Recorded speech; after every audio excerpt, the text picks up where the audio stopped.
This is News Today with WDW News Today. I'm Tom Corliss of WDWNT.com. Please like this video, subscribe, and hit the notifications bell to make sure you never miss the latest from all of the Disney theme parks around the world. But here now the news for April 26th, 2023. The Central Florida Tourism Oversight District Board of Supervisors, appointed by Governor Ron DeSantis, has officially voted to void Disney's final agreement with the previous Reedy Creek Improvement District Board. During their Wednesday meeting, the Board of Supervisors declared the development agreement and declaration of restrictive covenants null and void. They cited a failure to follow proper procedure for comprehensive plan amendments and pointed to multiple documents missing exhibits. They also previously stated that Reedy Creek did not sufficiently inform the public and affected parties of the agreement. In a document released before the meeting outlining the reasons for declaring the agreement void, the board stated the following, quote, prior to the January 25th and February 8th board meetings, the district published notices of intent to consider a development agreement in the Orlando Sentinel. The notices were published on January 18th and 27th, respectively. The Orlando Sentinel is a newspaper of general circulation and readership in both Orange and Osceola counties. Such notices published in the newspaper did not fully inform the public or other property owners of the purposes of the contents of the development agreement and how other property owners and the taxpayers of the district were affected by such proposed agreement. The document also claimed the benefits of the development agreement are entirely one-sided and the district receives nothing in return. The board claimed that the only potential benefit to the district in the development agreement is that when Disney obligates the district to construct public facilities that require land that Disney owns, Disney will not request payment for the land in excess of fair market value. The last page of the legislative findings, point 92, states neither the development agreement nor the restrictive covenants are in the best interest of the district or the taxpayers or public, and the board has no desire to readopt or ratify such instruments. Again, if you want to read the full document for yourself, you can head on over to our website. It's in the section labeled 8.1. After voiding Disney's final agreement with the Reedy Creek Improvement District, the Central Florida Tourism Oversight District Board of Supervisors voted to make it illegal for businesses within the district to exercise any COVID-19 preventative measures. Walt Disney World Resort and most businesses were forced to shut down in March of 2020 due to the onset of the COVID-19 pandemic. Florida businesses opened sooner than many in other states. And at Walt Disney World, COVID-19 restrictions included physical distancing and masking. And masking is now optional and physical distancing requirements have been lifted. The CDC reports approximately 1,129,573 deaths in the United States from COVID-19 so far. According to data from Johns Hopkins University, there have been 86,850 total deaths in Florida and 1,140 in the past month. Also during Wednesday's meeting, the several Disney Springs business owners made statements of concern about potential tolls and taxes. Of course, most Disney Springs businesses are not owned and operated by Disney, but third parties, and speakers at the meeting represented restaurants such as the Rainforest Cafe, the T-Rex Cafe, the Boathouse, Splitsville, Chef Art Smith's Homecoming, Everglazed Donuts and Cold Brew, and Wine Bar George. The owners are worried that possible tolls and taxes threatened by the board and Governor DeSantis could affect their businesses and employees. They also indicated the ongoing tension between the board and Disney has created negative publicity with repercussions on their businesses. All right, so then how does this all culminate, ladies and gentlemen? Well, you may have guessed where everything was going. It happened today. Walt Disney World is suing Florida Governor Ron DeSantis and the Central Florida Tourism Oversight District Board of Supervisors he appointed. Disney names DeSantis, Meredith Ivey, the acting secretary of the Florida Department of Economic Opportunity, Martin Garcia, the board chair, and board members Michael Sasso, Brian Ongst Jr., Ron Perry, Bridget Ziegler, and Administrator John Klass. Disney is suing for, quote, declaratory and injunctive relief. Injunctive relief forces a party to act in a certain way or prevents them from doing certain things. An injunction is sometimes known as a restraining order. In the lawsuit, Disney cites a targeted campaign of government retaliation orchestrated at every step by Governor DeSantis as punishment for Disney's protected speech, now threatens Disney's business operations, jeopardizes its economic future in the region, and violates its constitutional rights. They, of course, referenced the Board of Supervisors officially voiding Disney's final agreement with the Reedy Creek Improvement District during this morning's meeting, and as well DeSantis' threats of instituting new tolls and taxes in the district. Quote, Disney regrets that it has come to this, But having exhausted efforts to seek a resolution, the company is left with no choice but to file the lawsuit to protect its cast members, guests, and local development partners from a relentless campaign to weaponize government power against Disney in retaliation for expressing a political viewpoint unpopular with certain state officials. Further on in the lawsuit, it reads, it is a clear violation of Disney's federal constitutional rights under the Contracts Clause, the Takings Clause, and Due Process Clause, and the First Amendment for the state to inflict a concerted campaign of retaliation because the company expressed an opinion with which the government disagreed. And it is a clear violation of these rights for the CFTOD board to declare its own legally binding contracts void and unenforceable.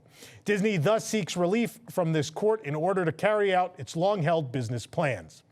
Of course, Disney CEO Bob Iger previously accused DeSantis of violating the company's First Amendment right of free speech. This is dangerous territory, but I'm going to stop and talk about this for a second. Someone will inevitably be offended on either side of this argument. I, again, want to make things clear that I have no political agenda. I don't like the right or the left. I think both sides have gone too extreme, and I'm left in the middle like many Americans. I'm hoping for a more sane government. And this is what I think many in this country have grown to not like is this political theater, right? And this is, I think it could have been argued early on that there were genuine goals. I think we reached the edge of the cliff, and we have gone so far off the edge that the edge is no longer in sight at this point. This is now just foot stomping and temper tantrums, and it's gotten full on crazy at this point, right? And so someone's going to need to step in because there's no end in sight. Because every time Disney tries to retaliate in some way, government officials just threaten more, right? So this is going to be something we're going to talk. I know some of you don't even want to hear about it, but it is news relevant to what we cover and is very important for the future of Walt Disney World. So we're going to continue to talk about it on this show, obviously, for a long time. I apologize for those that don't really want to hear it, but this is going to go down as one of the biggest stories in the history of Disney, the Disney Corporation in total, right? But we'll see what happens. I'm very curious to see how this all plays out, and I don't think you at home nor I are surprised that Disney is filing a lawsuit at this point. This program is brought to you by our official travel agent sponsor, Be Our Guest Vacations. Your dream vacation begins with Be Our Guest and their concierge team of expert vacation planners. The best part is their concierge services are 100% free. Head on over to beourguestvacations.com/WDWNT, and the team will design your next magical Disney trip, from the Walt Disney World and Disneyland Resorts to the Disney Cruise Line to Adventures by Disney and more. A Florida Senate committee advanced the plan for state inspections of the Walt Disney World monorail system, reported the Orlando Sentinel.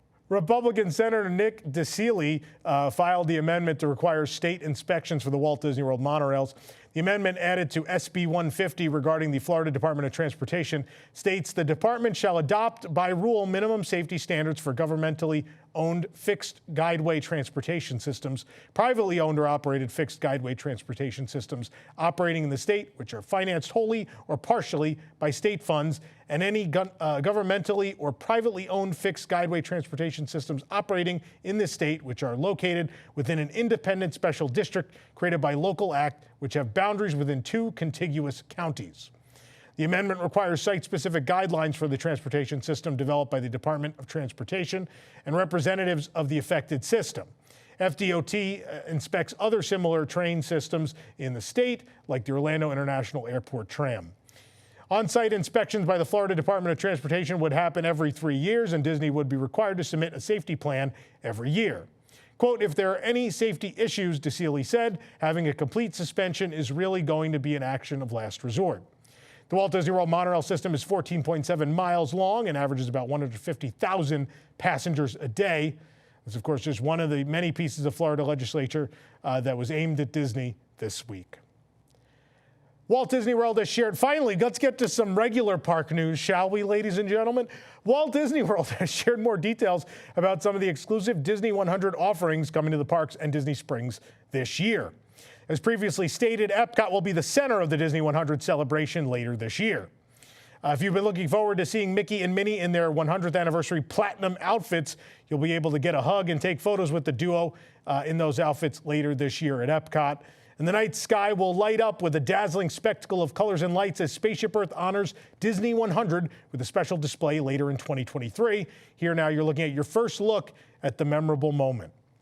Quote, we're also inspired by many things from history of the company, its characters, theme parks, and shows. Even the Disney 100 opening logo that plays before our feature films during the anniversary, said Imagineers.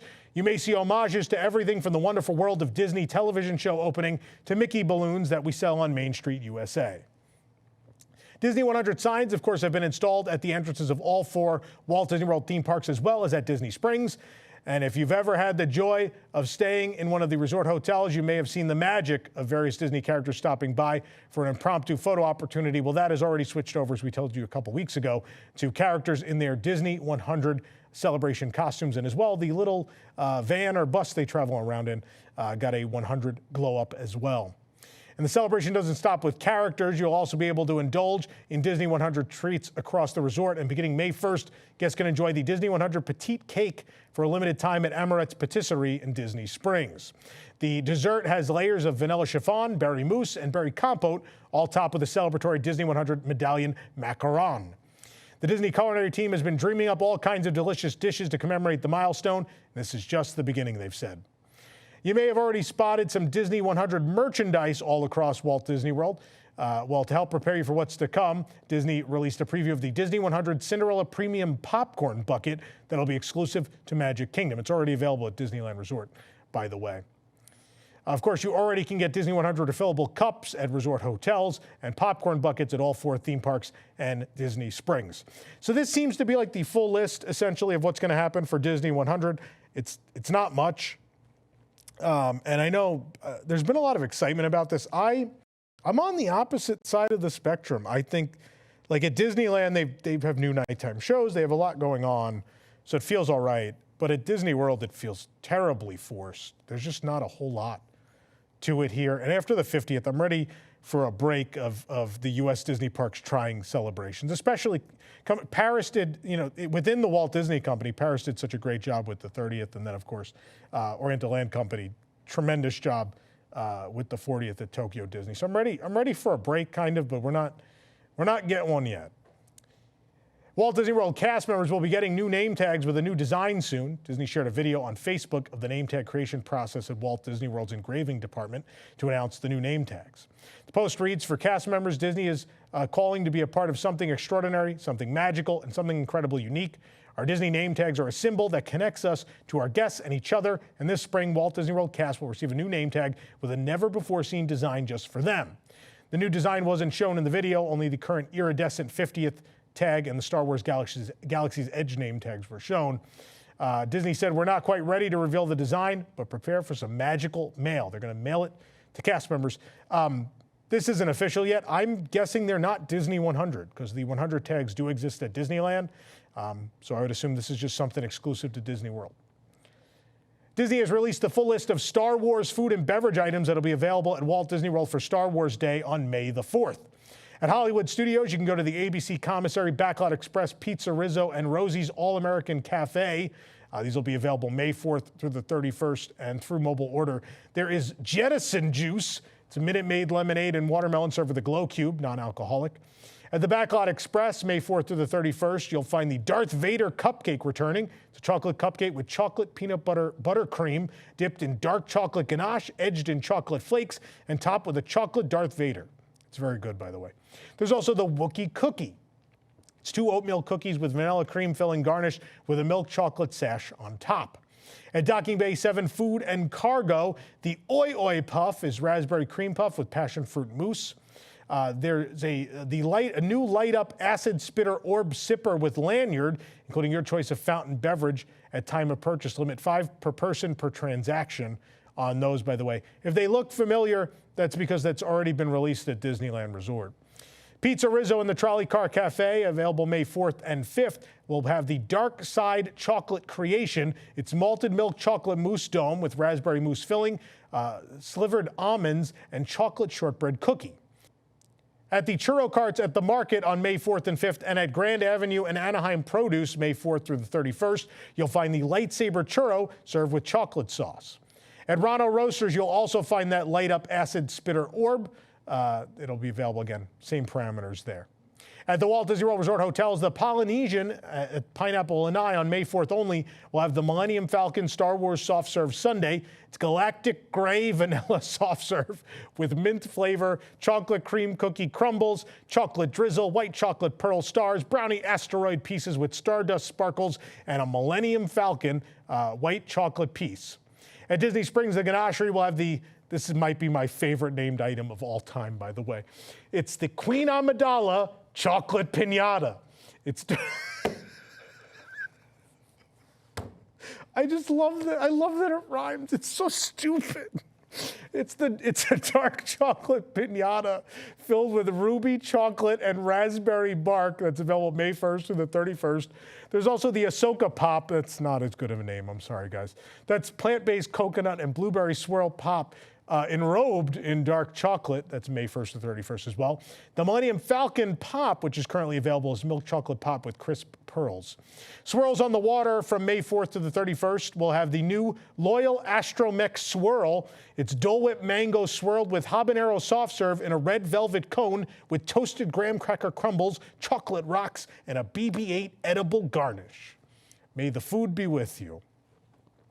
The Edna Mode Experience is returning to Disney's Hollywood Studios on May 14th as part of a reimagined Pixar Place, where guests will also have a chance to encounter many Pixar pals. The Edna Mode Experience returns again on May 14th as part of that reimagined area where you'll also encounter Mr. and Mrs. Incredible, Frozone, and Sully from Monsters Incorporated. The Edna Mode Experience, of course, opened back in 2019 as part of an incredible celebration at Hollywood Studios, which honored the Incredibles as part of the park's 30th anniversary celebration.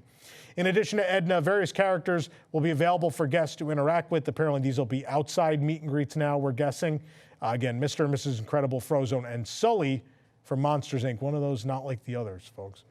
Of course, some of these characters already meet at Hollywood. Actually, all of them already meet at Hollywood Studios. And Sully has been inside at Walt Disney Presents for quite a while now. So it's interesting that they're moving him out. One would think a new meet and greet is going to move into Walt Disney Presents sometime in the not too distant future. Then we'll have to wait and see what that might be. Or if it's gone back to, I'd be so happy if it went back to museum space. That'd be great. On the 25th anniversary of Disney's Animal Kingdom, cast members dug up a time capsule buried back in 1998, the year the park opened. The time capsule was full of mementos like opening day merchandise, maps, VHS training tapes, and floppy disks. Kids, ask your parents what those are. There's also a stack of letters written by Animal Kingdom opening cast members addressing the cast members of today. And Disney has shared one of those letters. To the Disney's Animal Kingdom cast of 2023, 25 years have passed since this time capsule was buried and this letter was written. In that time, many changes have occurred. You've entered a new millennium. A year and a half ago, Walt Disney World celebrated its 50th anniversary as Disneyland now approaches its 68th. In a few short months, on October 16, 2023, our company will reach a very notable milestone, the marking of our first century of bringing high-quality entertainment to the world. Time certainly is a powerful force, changing the course of many companies and etching out new formations in long-established corporate landscapes. The success and longevity of our company has firmly grown from solid roots, the traditions and legacies established by Walt Disney and his brother Roy. Each new ring of the trunk signals the growth of another generation of cast members to uphold these traditions as we branch into new adventures across the planet. The branches of our company's legacy spread high and wide, but the branch that we share with you is particularly special. As it was passed to us, we are passing on to you Walt's love and appreciation for animals, an inheritance of which the park was based on and which we can all be proud. Today, as we bury the time capsule, we celebrate the hope that our efforts will have made a difference in our tomorrow, your today. We hope that our conservation message has reached able champions for the environment, that the passions of our cast members have inspired new generations of guests to take environmental action, and that a beneficial difference on our planet has been made. With the opening of every new theme park, there are challenges at every turn. Disney's Animal Kingdom is no exception. With every challenge, a solution. With every effort, a reward. With every sacrifice, a grander purpose. Every triumph gives us more to be proud of and more reason to be glad to have been part of it all. Enclosed in this capsule to be unearthed on April 22nd, 2023, are mementos of the creation and opening of Disney's Animal Kingdom. We pass these on to you in the spirit of fun, but most importantly, to give you a glimpse of the past that gave you the present and which will guide you to our future. May creating a new species of theme park continue to be your motivation. We are honored to have been a part of the opening of a new species of theme park. Through our commitment and dedicated efforts, we have seen our guests empowered with a renewed sense of nature and embrace a new appreciation for man's stake in the world. As these same guests return with their kids and grandkids, we trust that you are instilling the same sense of stewardship. We thank you for taking pride in and for caring for the park that we helped establish a quarter century ago, and hope that you will continue to nurture Disney's Animal Kingdom so it will remain a source of inspiration and enjoyment for all who visit. We wish you luck on your commitment to the next 25. Proudly, the Disney's Animal Kingdom cast of 1998. What a sweet. I love when they open these time capsules, man. I liked when the Contemporary opened theirs back at the 50th. That one was pretty fun. There's a lot of fun stuff in this one. You can watch the video on our website. Also, a quick reminder, we still have Animal Kingdom 25th anniversary merchandise available at carouselofproducts.com, including this stylish button-down shirt, which, may I say, is the best button-up or button-down, whatever you want to call it, shirt that was made for Animal Kingdom's 25th anniversary. I think we have like 50 of these left, and then we are in very limited quantities already of the T-shirt that goes along with this. So as with anything we release with Carousel products, it's limited edition. When they're gone, they're gone. So if you want one, hurry up and grab it. I know I personally love this shirt, and I'll be wearing it pretty much every time I go to Animal Kingdom. Speaking of Animal Kingdom, the Boneyard in Dinoland, USA will be closed for refurbishment beginning May 1st and scheduled to reopen in mid-June. Though Dinoland USA is expected to someday be demolished and replaced with a Moana and Zootopia-themed land, this is only a temporary closure for the Boneyard. It will return as such. The Walt Disney World calendar still lists the Boneyard as open in May, but this is likely to change on the refurbishment calendar soon. Just an exact reopening date has not been announced. Disney has released a set of dates beginning in May and lasting through September for Disney Visa card members to receive a special discount. When guests book a voyage on one of the following dates and use their Disney Visa card, guests will receive 30% off the base price. Each voyage, of course, is a 3-day, 2-night adventure aboard the Star Wars Galactic Star Cruiser at Walt Disney World, and these are the valid dates for the discount. May 1st, 5th, 7th, 9th, 11th, 13th, 15th, 19th, 21st, 23rd, 25th, 29th, and 31st. June 2nd, 4th, 6th, 14th, 18th, 20th, 24th, 26th, and 28th. July 2nd, 8th, 10th, 22nd, 24th, and 30th. August 3rd, 13th, and 29th, and September 8th and 16th. Pickleball is now available at several tennis courts at the Walt Disney World Resort hotels. I don't know a less funny way to say that. Each location will offer complimentary equipment to guests who want to play. The following locations now offer pickleball. Disney's Contemporary Resort, one court adjacent to Bay Lake Tower. Tennis and pickleball equipment available from Community Hall or Boat Nook Marina. At Disney's Animal Kingdom Villas, Kidani Village, 2 hard courts located near the shuffleboard and basketball courts. Tennis and pickleball equipment available from Community Hall.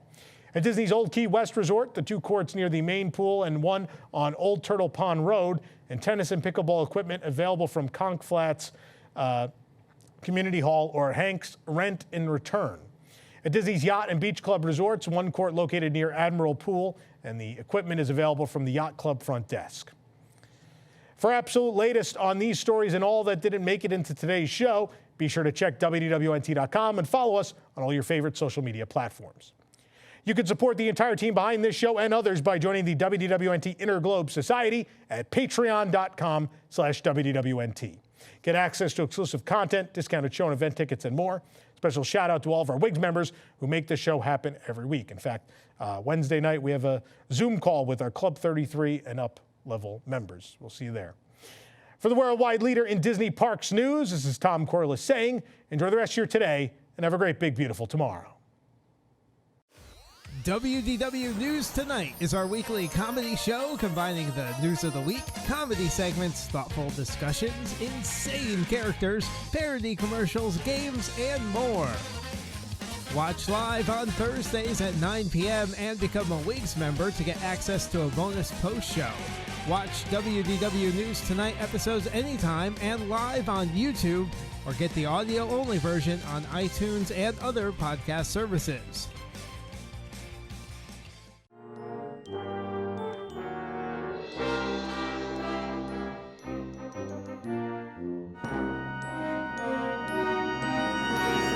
Bye.